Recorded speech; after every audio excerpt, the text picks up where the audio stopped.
Complete ಇತಿಹಾಸ ಪುಟ ಸೇರಲಿದೆ ಬಿಬಿಎಂಪಿ.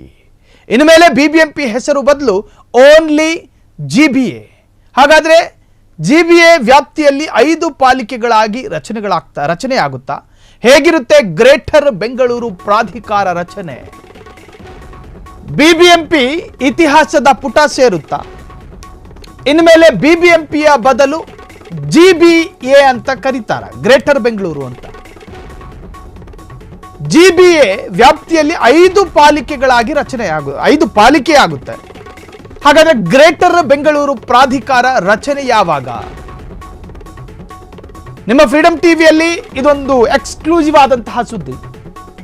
ಬಿಬಿಎಂಪಿ ಇತಿಹಾಸ ಸೇರಿದ್ರೆ ಜಿಬಿಎ ಇತಿಹಾಸವನ್ನ ಪ್ರಾರಂಭ ಮಾಡುತ್ತೆ. ಹಾಗಾದ್ರೆ 5 ಪಾಲಿಕೆಗಳಾಗಿ ಈಗಾಗಲೇ ವಿಂಗಡಣೆ ಆಗಬೇಕು, 5 ಪಾಲಿಕೆ ರಚನೆ ಆಗಬೇಕು. ಗ್ರೇಟರ್ ಬೆಂಗಳೂರಿನ ಧ್ಯೇಯನೇ 5 ಪಾಲಿಕೆ. ಈ ಹಿಂದೆ ವಾರ್ಡ್ಗಳಿತ್ತು, ಕೆಲವೊಮ್ಮೆ ಈಗ ಜನಸಂಖ್ಯೆ ಆಧಾರದಲ್ಲಿ ವಾರ್ಡ್ ವಿಂಗಡಣೆಗಳು ಆಗ್ತಾ ಇತ್ತು ಸ್ವಾಭಾವಿಕವಾಗಿ. ಬಟ್ ಈಗ 5 ಪಾಲಿಕೆಗಳಾದ್ರೆ ಈ ಹಿಂದೆ ಒಂದೊಂದು ವಾರ್ಡಿಗೆ ಒಬ್ಬೊಬ್ಬ ಕಾರ್ಪೊರೇಟರ್ ಇರ್ತಾ ಇತ್ತು. ಸೊ ಆ ಒಂದು ವಾರ್ಡನ್ನು 2 ತುಂಡು ಮಾಡಲಾಗುತ್ತಾ? ಈ ಹಿಂದೆ ಇದ್ದಂಥ ಒಂದು ವಾರ್ಡಿಗೆ ಈಗ 2 ಕಾರ್ಪೊರೇಟರ್ ಬರ್ತಾರಾ? ಹೀಗೆ ನಾನಾ ತರಹದ ಚರ್ಚೆಗಳಾಗ್ತಾ ಇದೆ. ಸೊ ಇದರ ಒಂದಷ್ಟು ಮಾಹಿತಿಗಳನ್ನು ಎಕ್ಸ್ಕ್ಲೂಸಿವ್ ಆಗಿ ತೋರಿಸುವಂಥ ಪ್ರಯತ್ನ ನಿಮ್ಮ ಫ್ರೀಡಂ ಟಿವಿಯಲ್ಲಿ. ಸೊ ಗ್ರೇಟರ್ ಬೆಂಗಳೂರು ಬಂದರೆ ಅಲ್ಲೇನೇನು ವಿಶೇಷತೆಗಳು? ಬಿಬಿಎಂಪಿ ಮತ್ತು ಗ್ರೇಟರ್ ಬೆಂಗಳೂರು ಎರಡರಲ್ಲಿ ಏನು ವ್ಯತ್ಯಾಸ? ಜಿಬಿಎನಲ್ಲಿ ಜಂಟಿ ಆಯುಕ್ತರು ವಿಶೇಷ ಆಯುಕ್ತರ ಹುದ್ದೆ ರದ್ದಾಗ್ತವ? ಅಂದ್ರೆ ಜಿಬಿಎನಲ್ಲಿ ಬಿಳಿ ಆನೆಯಂತಹ ಹುದ್ದೆಗಳು ರದ್ದಾಗುತ್ತಾ? ಬಿಬಿಎಂಪಿ ವ್ಯಾಪ್ತಿಯಲ್ಲಿ ಇಷ್ಟು ಸಾಲದು ಅಂತ ಆಹಾರ ಪಶುಸಂಗೋಪನೆ ತ್ಯಾಜ್ಯ ಸಂಸ್ಕರಣೆ ಯೋಜನೆ ಆಹಾರ ವಿಭಾಗಕ್ಕೆ ಒಂದೊಂದು ವಿಶೇಷ ಆಯುಕ್ತ ಹುದ್ದೆ. ಜಿಬಿಎ ರಚನೆ ಬಳಿಕ ವಿಶೇಷ ಆಯುಕ್ತರು ಜಂಟಿ ಆಯುಕ್ತರ ಹುದ್ದೆ ರದ್ದಾಗುತ್ತಾ? ಹಾಲಿ ಇರುವ ವಿಶೇಷ ಹಾಗೂ ಜಂಟಿ ಆಯುಕ್ತರಿಂದ ಪೋಸ್ಟಿಂಗ್ ಹುಡುಕಾಟ. ಆಯಾ ಕಮಿಷನರ್ಗಳ ಮೂಲಕ ಆಡಳಿತ ನಿರ್ವಹಣೆಗೆ ಪ್ಲಾನ್. ಜಿಬಿಎನಲ್ಲಿ ಬಿಳಿ ಆನೆಯಂತಹ ಹುದ್ದೆಗಳು ರದ್ದಾಗ್ತವ? ಜಂಟಿ ಆಯುಕ್ತರು ವಿಶೇಷ ಆಯುಕ್ತರು ನೋಡಿ, ಬಿಬಿಎಂಪಿಯಲ್ಲಿ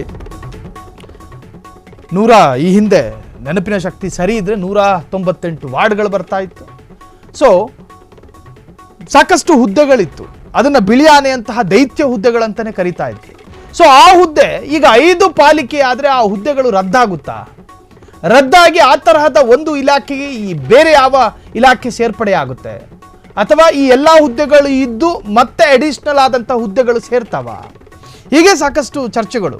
ಜಂಟಿ ಆಯುಕ್ತರು ವಿಶೇಷ ಆಯುಕ್ತರ ಹುದ್ದೆ ಹಾಗಾದ್ರೆ ಇನ್ನೂ ರದ್ದಾಗಬಹುದಾ?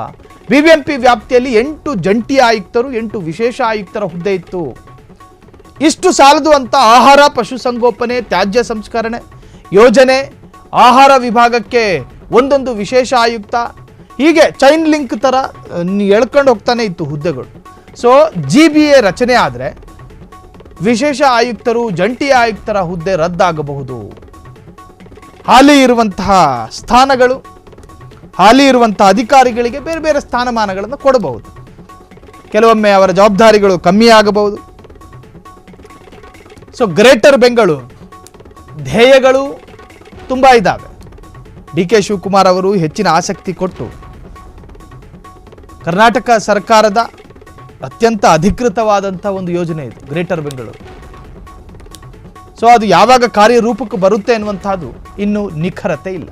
ಕ್ಷಣ ಕ್ಷಣದ ಸುದ್ದಿಗಳಿಗಾಗಿ ಫ್ರೀಡಂ ಟಿವಿ ಸಬ್ಸ್ಕ್ರೈಬ್ ಮಾಡಿ, ಲೈಕ್ ಮಾಡಿ ಹಾಗೂ ಫಾಲೋ ಮಾಡಿ. ಹೊಸ ಸುದ್ದಿಗಳ ನೋಟಿಫಿಕೇಶನ್ಗಾಗಿ ಬೆಲ್ ಐಕಾನ್ ಮೇಲೆ ಕ್ಲಿಕ್ ಮಾಡಿ.